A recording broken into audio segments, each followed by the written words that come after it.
మంత్రి ఉత్తమ్ కుమార్ రెడ్డి మీడియాతో మాట్లాడుతున్నారు. లైవ్ లో చూద్దాం. ఖర్చు పెట్టి కాళేశ్వరం కూలిపోయింది. అసలు ఎంత నిస్సిగ్గుగా నిర్లజ్జగా ఒక పిల్లర్ కుంగిపోయింది, ఒక పిల్లరే కుంగిపోయింది. అసలు మేడిగడ్డ బ్యారేజే is the heart of Kaleshwaram project అని వాళ్ళే అనేక సందర్భాలు చెప్పిండ్రు. వాళ్ళే కట్టిండ్రు, వాళ్ళే జేబులు నింపుకున్నారు. నీళ్ళు ఎవరికైతే రాలేదు, కానీ ఆ Kaleshwaram project Medigadda barrage collapse అయిపోయింది. దాని గురించి కూడా ఆయన ఇలా విమర్శిస్తున్నాడు. సిగ్గుపడాలి, తెలంగాణ ప్రజలకి, రైతులకు క్షమాపణ చెప్పాలి. వాళ్ళు కాళేశ్వరం ప్రాజెక్టుకి తీసుకున్న అప్పులు ఎప్పటికీ తెలంగాణ ప్రజలపై భారం పడుతున్నాయి. అదేవిధంగా వాళ్ళు అంటే ఆయన చెప్పిన అనేక విషయాల్లో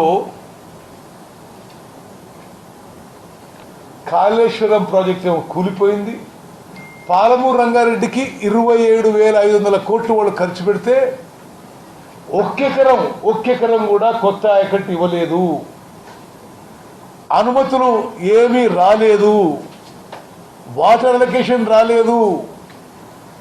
సీతారాం సాగర్ ప్రాజెక్టుకి 8,000 కోట్లు ఖర్చు పెడితే ఒక్కెకరం ఆయకట్టు కూడా రాలేదు, వాటర్ అలొకేషన్ ఏ అప్రూవల్ కాలేదు.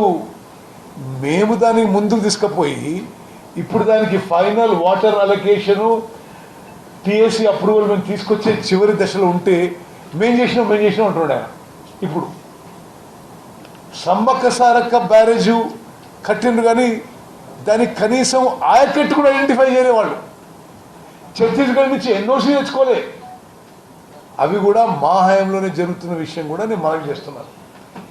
ఇరిగేషన్ శాఖ వారి హయాంలో వారు ప్రాజెక్టు కట్టింది నీళ్ల కోసం కాదు, వారి జేబులు నింపుకోవడం తప్పితే మరొకటి కాదు అని చెప్పి స్పష్టంగా మనం చేస్తున్నాము. అదేవిధంగా అన్ని విధాలుగా ఇరిగేషన్ శాఖని సర్వనాశనం చేసిన ఘనత గత బీఆర్ఎస్ ప్రభుత్వాన్ని, ఆ పార్టీ పెద్దలని చెప్పి నేను మనం చేస్తున్నాను. మ్యాన్ పవర్ విషయంలో, హెచ్ఆర్ విషయంలో, నిధుల విషయంలో, ఆయకట్టు విషయంలో, అనుమతుల విషయంలో అన్నిట్లో పూర్తిగా విఫలమై ఈరోజు ఏదో పెద్ద పెద్ద మాటలు మాట్లాడే ప్రయత్నం చేస్తున్నారు. మరి నిన్ననే అఖిల భారత ఇరిగేషన్ మినిస్టర్స్ కాన్ఫరెన్స్లో నేను మొదటి రోజు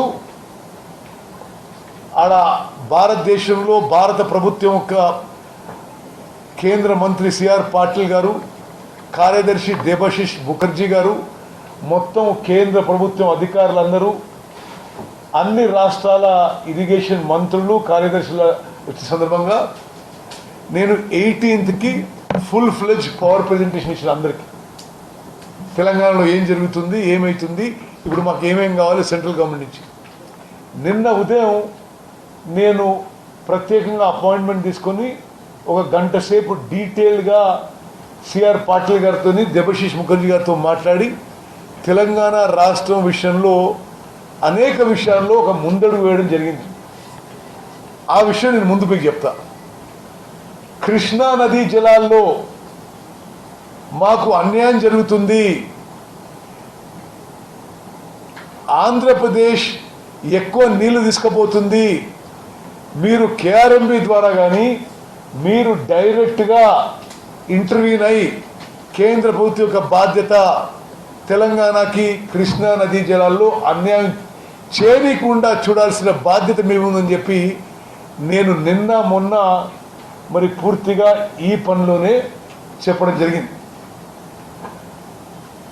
కేంద్ర మంత్రి సిఆర్ పాటిల్ గారు, కేంద్ర జలవనరుల ముఖ్య కార్యదర్శి దేబశిష్ ముఖర్జీ గారు కేఆర్ఎంబికి నా ముందే డైరెక్షన్స్ ఇచ్చిండ్రు. వాళ్ళు ఇమీడియట్గా మీటింగ్ పిలిచిండ్రు. ఈ కృష్ణా నదీ జలాల కేటాయింపుల్లో వాళ్ళు తగిన విధంగా చర్యలు తీసుకుంటామని చెప్పి హామీ ఇవ్వడం జరిగింది. మీకు విషయం చెప్పాలి, 10 ఏళ్ల పాటు వీళ్ళు అధికారంలో ఉండి కనీసం టెలిమెట్రీ ఇన్స్ట్రుమెంట్స్ పెట్టలేకపోయినరు. అంటే శ్రీశైలం నుంచి, నాగార్జున సాగర్ నుంచి ఏ రాష్ట్రం ఎంత నీటి కేటాయింపులు చేస్తున్నది, ఎంత నీళ్ళు తీసుకుపోతుంది, అని టెలిమెట్రీ ఇన్స్ట్రుమెంట్స్ పెట్టాలని మరి యాక్ట్లో ఉన్న 10 ఏళ్ల పాటు టెలిమెట్రీ ఇన్స్ట్రుమెంట్స్ పెట్టలేదు. ఆంధ్రప్రదేశ్ జల దోపిడీకి సహకరించిండ్రు. మేము డైరెక్ట్గా కేంద్ర ప్రభుత్వానికి నేనే ప్రతిపాదన ఇచ్చిన, ఆంధ్రప్రదేశ్ బడ్జెట్ ఇచ్చినా ఇవ్వకున్నా తెలంగాణ ప్రభుత్వం మొత్తం 10 కోట్లైనా 20 కోట్లైనా మేము ఆ బడ్జెట్ మేము భరిస్తాం. శ్రీశైలం బ్యాక్ వాటర్స్లో కానీ శ్రీశైలంలో కానీ కృష్ణానది మీద నాగార్జున దగ్గర మరి ఇమ్మీడియట్గా టెలిమెట్రీ ఇన్స్ట్రుమెంట్స్ పెట్టాలని చెప్పి మేము చేయడం జరిగింది. వాళ్ళు ఏం చేయలేదు ఆ విషయంలో. అదేవిధంగా Krishna waters dispute tribunal, Brijesh tribunal ముందు వీళ్ళకి చేతగాలే. వీళ్ళు 811 టీఎంసీల్లో వీళ్ళు లిఖితపూర్వకంగా హరీష్ రావు గారు ఇరిగేషన్ మినిస్టర్గా, ఆ తర్వాత కేసీఆర్ గారు ముఖ్యమంత్రి ఇరిగేషన్ మంత్రిగా ఆంధ్రాకి 512 టీఎంసీ రాసిచ్చి తెలంగాణకి 299 టీఎంసీలు సరిపోతాయని చెప్పిన మరి ఘనత వారికే దక్కింది. మేము వచ్చిన తర్వాత ఇది ఎన్ బ్లాక్ అలాట్మెంటు.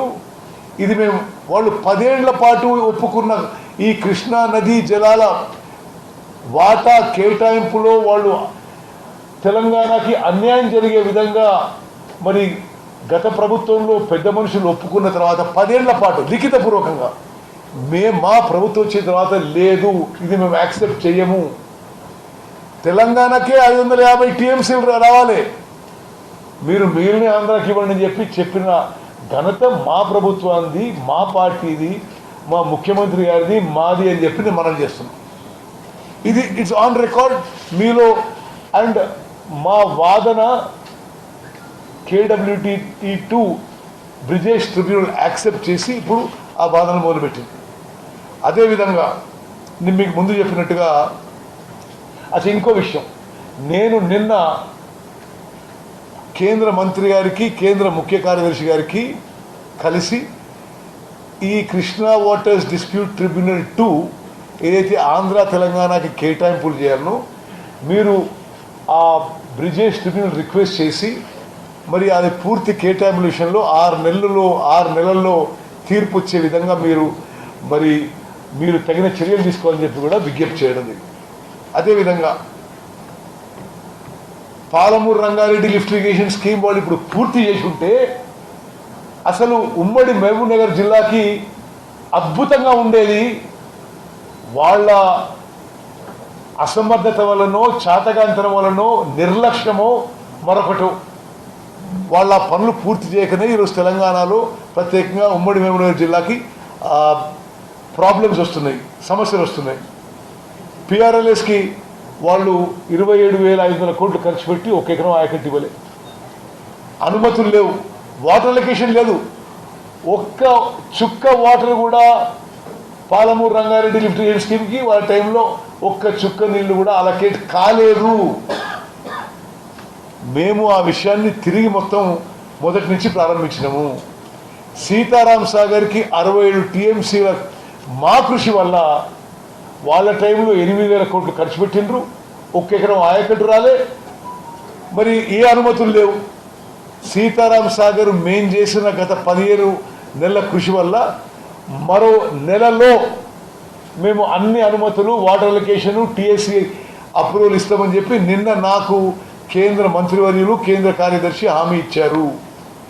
అదేవిధంగా సమ్మక్క సారక్క బ్యారేజ్ విషయంలో అనుమతులు లేవు, అప్రూవల్స్ లేవు, వాటర్ అలొకేషన్ లేదు, కనీసం కమాండ్ ఏరియా ఆయకట్ ఏరియా కూడా ఐడెంటిఫై చేయలేదు, ఛత్తీస్గఢ్ నుంచి NOC రాలేదు. ఇవన్నిటినీ మేము మొదలుపెట్టినాం, వేగవంతంగా ముందుకు తీసుకుపోతున్నాం. అది కూడా తొందరలో పని అయిపోతుంది. నేను ఛత్తీస్గఢ్ మంత్రి గారితో కూడా మాట్లాడినా, వాళ్ళు కూడా వాళ్ళ సైడ్ నుంచి కోఆపరేట్ చేస్తామని హామీ ఇవ్వడం జరిగింది. అదేవిధంగా శ్రీశైలం నాగార్జున సాగర్ డ్యామ్ల రిపేర్ల కోసం వరల్డ్ బ్యాంక్ ప్రోగ్రామ్ డ్రిప్ కింద DRIP dam repair and rehabilitation programme కింద మా హయాంలో పనులు మరి మేము అది ముందుకు తీసుకుపోతున్న విషయం కూడా నేను మనవి చేస్తున్నాను. ఈ మేడిగడ్డ బ్యారేజ్ విషయంలో ఒకసారి మీకు మనవి చేయాలి. బ్యారేజ్ కట్టడము, బ్యారేజ్ కూలిపోవడం మొత్తం వాళ్ళ సమయంలోనే జరిగింది. అక్టోబర్ 23న బ్యారేజ్ కూలిపోతే ఆనాటి ముఖ్యమంత్రి కల్వకుంట్ల చంద్రశేఖరరావు డిసెంబర్ 30th వరకు, డిసెంబర్ 30th పోలింగ్ అయింది, నవంబర్ 30th పోలింగ్ అయింది, డిసెంబర్ 3వ తారీఖు కౌంటింగ్, డిసెంబర్ 7వ తారీఖు మా ప్రభుత్వం వచ్చింది. ఆ సమయంలో నోరు మెదపలేదు, ఆ బ్యారేజ్ కొలాప్స్ గురించి ఒక్క మాట మాట్లాడలేదు. ఆ రోజు నేషనల్ డ్యామ్ సేఫ్టీ అథారిటీ ఇంత పెద్ద ప్రమాదం జరిగిందని వాళ్ళే వచ్చి మా గవర్నమెంట్ రాకముందే వాళ్ళు ఎంక్వైరీ మొదలుపెట్టిండ్రు. ఆ తర్వాత కేంద్రంలో పార్లమెంట్లో చట్టమై ఏర్పడ్డ ఎన్డీఎస్ఏ దేశంలో డ్యామ్స్ అండ్ బ్యారేజెస్ మీద వాళ్ళు అథారిటీ, వాళ్ళకి మా ప్రభుత్వం కూడా మీరు ఎంక్వైరీ చేసి వే ఫార్వర్డ్ మీద రిపోర్ట్ ఇవ్వాలని అడిగినాము. ఎప్పటికప్పుడు ఫాలోఅప్ చేస్తున్నాము. మధ్యలో స్వయంగా నేను 2 సార్లు పోయి వాళ్ళతో మీటింగ్ చేసి మీరు ఇప్పుడు ఈ బ్యారేజెస్ ఉపయోగించవచ్చా లేకపోతే మరి ఏ విధంగా ముందుకు పోవాలో మీరు తొందరగా రిపోర్ట్ ఇవ్వని చెప్పి మేము మా ఇనిషియేటివ్తో పోయి అడిగిన వాళ్ళని. వాళ్ళు ఏమంటారంటే ఇప్పటి వరకు మేము చేసిన ఎంక్వైరీలో basic design is wrong, construction deficiencies, O&M is wrong, వాళ్ళు ఉపయోగించిన secant pile technology, foundation technology wrong ఉంది. ఇది మీరు నీళ్లు నింపితే అది కొట్టుకపోయి కింద మరి 44 ఊర్లు కొట్టుకపోతాయి, భద్రాచలము టౌన్ కొట్టుకపోతుంది, టెంపుల్ కొట్టుకపోతుంది, ఆ ప్రమాదం ఉంది కాబట్టి మీరు నీళ్లు నింపొద్దు అని చెప్పి వాళ్ళు లిఖితపూర్వకంగా ఇవ్వడం జరిగింది. దాని మేరకు మేము వాళ్ళని రిపోర్టు పదే అడగడం జరిగింది. నిన్న మొన్న మళ్ళా అడిగి వాడు ఇన్సిస్ట్ చేసి మీరు దానికి జరిగిన కారణాలు మరి ఏ విధంగా వే ఫార్వర్డో మీరు మాకు రిపోర్ట్ ఇవ్వాలని చెప్పి నేను నిన్న మొన్న ఇన్సిస్ట్ చేస్తే ఈ నెలాఖరు వరకు national dam safety authority report కోసం మరి వాళ్ళు ఇస్తామని చెప్పి వే ఫార్వర్డ్ కూడా సూచిస్తామని చెప్పి చెప్పడం జరిగింది. అదేవిధంగా వీళ్ళ హయాంలో అడ్డగోలుగా అప్పులు తీసుకొచ్చారు. సాధారణంగా స్వతంత్ర భారతదేశంలో ఎక్కడ ఇరిగేషన్ ప్రాజెక్ట్స్ కానీ లాంగ్ జెస్టేషన్ ఇన్ఫ్రాస్ట్రక్చర్ ప్రాజెక్ట్స్ కట్టినా లో కాస్ట్, లో ఇంట్రెస్ట్, లాంగ్ టెన్యూర్ లోన్స్ తీసుకుంటారు, లేకపోతే గ్రాంట్స్ తీసుకుంటారు. వీళ్ళ కక్కుర్తి కోసం, కమిషన్ల కక్కుర్తి కోసం పిఎఫ్సి నుంచి, ఆర్ఈసి నుంచి కొన్ని 10,000 కోట్లలో high interest short term loans తీసుకొచ్చిండ్రు. ఈరోజు తెలంగాణ రాష్ట్రం అప్పుల భారం, ఇంట్రెస్ట్ భారం పడుతుందంటే వాళ్ళ యొక్క మరి అసమర్థతనాలనా, కక్కుర్తనాలనా, లేకపోతే చాతకంతనా అర్థం కావడం లేదు. మేము వచ్చిన తర్వాత ఆ లోన్స్ కూడా ఇంట్రెస్ట్ తగ్గే విధంగా చర్యలు తీసుకున్నాము. వాళ్ళు 10%, 11% లోన్స్ తీసుకొచ్చి అదే లోన్స్కి మేము నెగోషియేట్ చేసి ఇప్పుడు 7% తీసుకొచ్చినాము కొంత భాగము. అది కాకుండా నేను ఇనిషియేటివ్ తీసుకొని ముఖ్యమంత్రి గారు, డిప్యూటీ సీఎం గారు నేను పదే రిక్వెస్ట్ చేసి కేంద్రం నుంచి తెలంగాణలో ఇరిగేషన్కి మీరు ఇన్ఫ్రాస్ట్రక్చర్ ఫండ్స్ ఇవ్వండి. ఇన్ఫ్రాస్ట్రక్చర్ ఫండ్స్ కేంద్ర ప్రభుత్వంలో జీరో ఇంట్రెస్ట్ మీద 50-year రీపేమెంట్ టెన్యూర్తో మీరు మాకు ఆర్థికంగా ఆదుకోండి అని మీరు రిక్వెస్ట్ చేస్తే మరి అది ఇప్పుడు అందులో కొంత ముందుకు పోయిన విషయం కూడా నేను మీకు మనవి చేస్తున్నా. The centre because of our efforts is coming forward to consider our application for zero interest 50-year infrastructure funds on our initiative.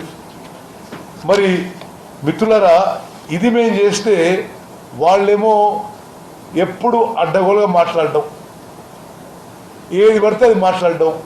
Krishna నదీ జలాల్లో తెలంగాణకు అన్యాయం జరుగుతుందంటే మీ వల్లనే అని చెప్పి నేను మనం చేస్తున్నాం.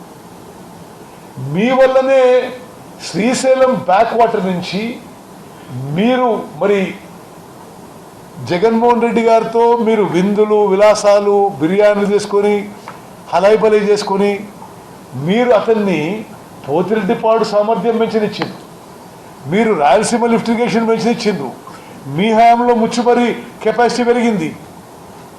మీరు ఈరోజు కృష్ణానదీ జలాల్లో తెలంగాణకు అన్యాయం జరుగుతుందని మీరు కారణం.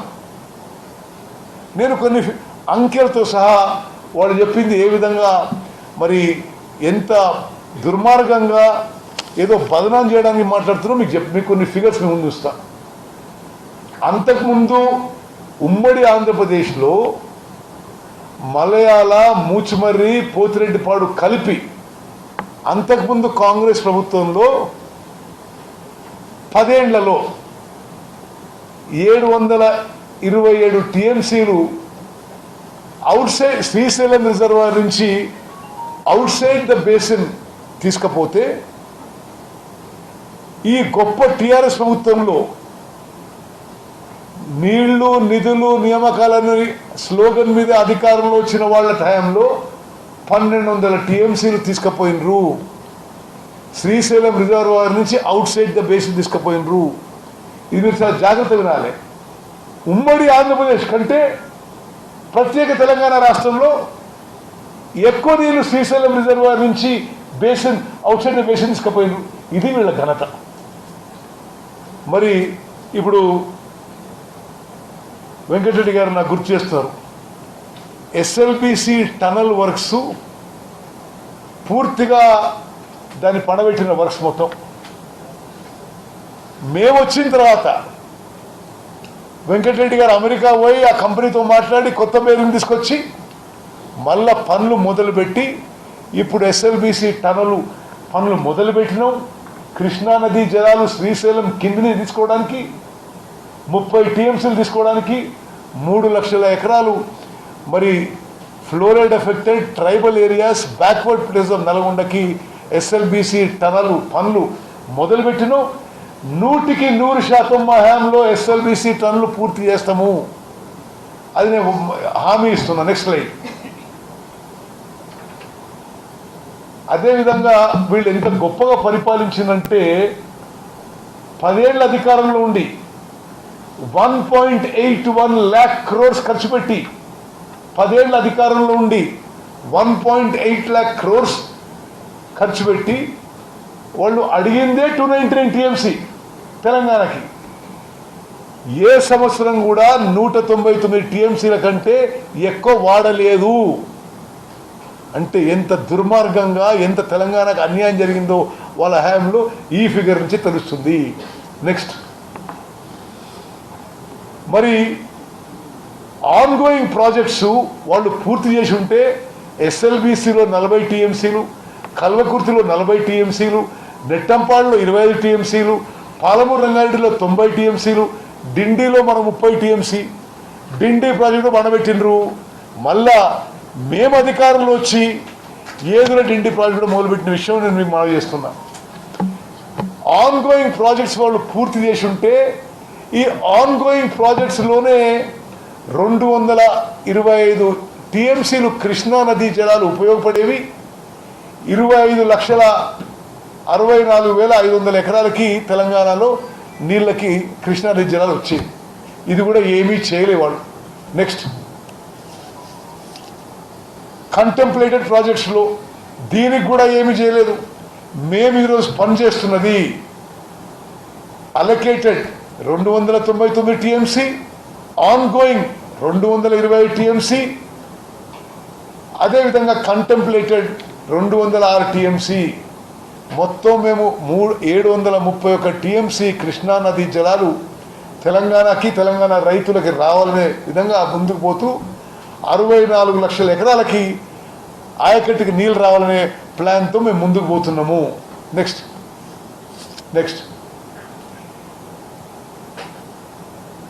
ఇది బచావత్ అవార్డు 811 టీఎంసీ ఎన్ బ్లాక్ ఆంధ్రప్రదేశ్ ఇస్తే అందులో మరి గత టీఆర్ఎస్ ప్రభుత్వం ఇంత గొప్పగా పనిచేసిందంటే మీరు 512 వాడుకోండి, మాకు 299 సరిపోతాయని చెప్పిన వాళ్ళు ఘనత గతంలో మరి ఇరిగేషన్ శాఖ నిర్వహించిన మరి వీళ్ళకి దక్కుతుందని చెప్పి నేను మనం చేస్తున్నాను. నెక్స్ట్, అదేవిధంగా అనేక విషయాల్లో మరి ఈ ఆంధ్రప్రదేశ్ రీఆర్గనైజేషన్ యాక్ట్లో ఉన్న విషయాల్లో కూడా వాళ్ళు సరిగ్గా అది అమలై తెలంగాణకు న్యాయం చేసే విధంగా చేయలేకపోయినరు. నెక్స్ట్,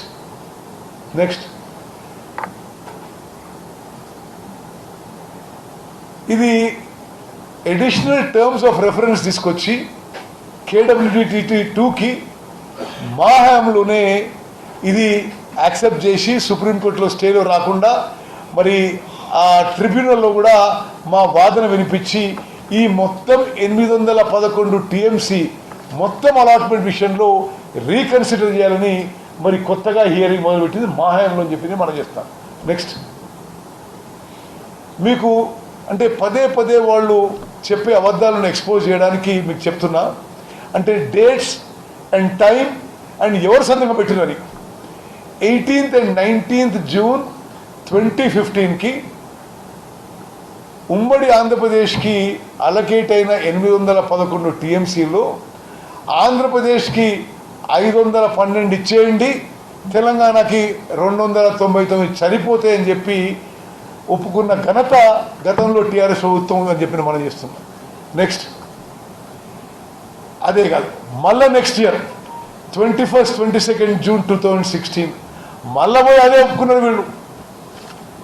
ఏది 512 ఆంధ్రప్రదేశ్కి, 299 మనకి కొని. ఆ రోజు శ్రీశైలంలో టెలిమెట్రీ పెట్టాలని ఒప్పుకొని 10 ఏళ్ల పాటు అమలు చేయలేకపోయినరు. మరి నెక్స్ట్ మళ్ళా 2016లో 21st September 2016 ఆంధ్రప్రదేశ్ నుంచి చంద్రబాబు గారు, మరి తెలంగాణ నుంచి కల్వకుంట్ల చంద్రశేఖరరావు గారు వీళ్ళు పోయి కూడా ఆంధ్రప్రదేశ్కి 512 టీఎంసీలు, తెలంగాణకి 299 టీఎంసీ అని చెప్పుకున్న మరి గొప్ప ఆ రోజు ఇరిగేషన్ శాఖ చూస్తున్న వీళ్ళు ఒప్పుకొని వచ్చిందని చెప్పిన మనం లిఖితపూర్వకంగా ఆ రోజు కేంద్ర మంత్రి ఉమాభారతి గారి నాయకత్వంలో జరిగిన మీటింగ్లో కేసీఆర్ గారు మరి ఆంధ్రాకి 512 ఇవ్వండి, తెలంగాణకి 299 సరిపోతాయని చెప్పొచ్చిండు. నెక్స్ట్, అదేవిధంగా పదే పదే అనేక మీటింగ్స్లో తెలంగాణకి అన్యాయం జరిగే విధంగా వాళ్ళు వివరించిన విషయం కూడా మేము చాలా డాక్యుమెంట్స్తో సహా మేము ముందు ఉంచుతున్నాం. నెక్స్ట్, మూచుమర్రి ప్రాజెక్టు కెపాసిటీ 3550 క్యూసెక్ల నుంచి 6600 క్యూసెక్లకి పెంచింది వీళ్ళు ప్రభుత్వంలో ఉన్నప్పుడు. ఆనాటి ఆంధ్రప్రదేశ్ ముఖ్యమంత్రి 2017లో ఇక్కడ గవర్నమెంట్ ఎవరు మీకు తెలుసు, 2017లో ఆ స్కీమ్ మొదలుపెట్టిన విషయం కూడా నేను మనం చేస్తున్నాం. ఓకే, నెక్స్ట్, అదేవిధంగా 2020లో ఇక్కడ జగన్మోహన్ రెడ్డి గారు, కేసీఆర్ గారు రిపీటెడ్గా కలవడం మరి హలాయి బలాయి చేసుకుంటూ ఉంటే వాళ్ళు Andhra Pradesh GO 203 to take up Rayalaseema lift irrigation scheme to draw 3 TMC per day 34,000 cusecs from bottom of Srisailam reservoir వాళ్ళు జియో ఇచ్చి వాళ్ళు పనులు చేసుకుంటూ ఉంటే వీళ్ళు మాత్రం మరి మీటింగ్లు చేసుకోవడం, హలాయి బలాయి చేసుకోవడం. ఇది జరుగుతూ ఉంటే మరి జగన్మోహన్ రెడ్డి గారు ప్రగతి భవన్ రావడం, వీళ్ళు మీటింగ్లు చేసుకోవడం, మరి తెలంగాణకి అన్యాయం జరుగుతూనే ఉంది. నెక్స్ట్, మీకు చెప్తా, తెలంగాణ ఏర్పడక ఎంత అన్యాయం జరిగిందో ప్రభాకర్ వినాలి జాగ్రత్త. తెలంగాణ ఏర్పడక ముందు శ్రీశైలం డ్యామ్ నుంచి ఆంధ్రాకి 4.1 TMC పోతే తెలంగాణ వచ్చిన తర్వాత టిఆర్ఎస్ గవర్నమెంట్లో 9.6 TMC వాళ్ళు డ్రా చేస్తున్నారు. అంటే తెలంగాణ రాకముందు 47,000 TMCలు తీసుకుపోయే కెపాసిటీ ఉంటే తెలంగాణ వచ్చిన తర్వాత 1,11,000 టీఎంసీలు డ్రా చేసుకునే విధంగా వాళ్ళు చేసుకున్నారు. వీళ్ళు దాన్ని కోఆపరేట్ చేసిందని చెప్పి ఇదే మనం చేస్తున్నాం. క్యూసెక్స్లో 47,850 cusecs before 2014, 1,11,400 cusecs capacity created by Andhra Pradesh between 2014 to 2023. Okay, next. మరి పర్ డే 1,11,500 క్యూసెక్స్ తీసుకుపోయే విధంగా per day 9.69 TMC per day మరి శ్రీశైలం రిజర్వాయర్ నుంచి కృష్ణా నదీ జలాలు తీసుకుపోయే విధంగా గతంలో ఉన్న టీఆర్ఎస్ ప్రభుత్వం వాళ్ళకి కోఆపరేట్ చేసి తెలంగాణకి మోసం దగా అన్యాయం చేసిన విషయం కూడా నేను మనం చేస్తాను. ఇది అఫీషియల్ డాక్యుమెంట్స్, ఇవన్నీ ఇవేమి మేము కల్పిస్తాం, అఫీషియల్ డాక్యుమెంట్స్. నెక్స్ట్, మరి అంటే ఎంతవరకు జగన్మోహన్ రెడ్డి గారితో వీళ్ళు కోఆపరేట్ చేసినంటే అపెక్స్ కౌన్సిల్ మీటింగ్ ముఖ్యమంత్రుల సమావేశం 5th August 2020కి అది షెడ్యూల్ అయితే తెలంగాణ నుంచి తెలంగాణ ప్రభుత్వం ఏం రాసిందంటే లేదు ఇప్పుడు మాకు సూటబుల్ కాదు, ఈ తర్వాత పెట్టండి అని. ఎందుకు? Rayalaseema lift irrigation scheme tender అయిపోనిచ్చి వాళ్ళు మొత్తం ఫైనలైజ్ అయిపోయినాక మీటింగ్ పెట్టుకున్నా స్టే చేయలేమని చెప్పి ఆంధ్రప్రదేశ్కి ఆనాటి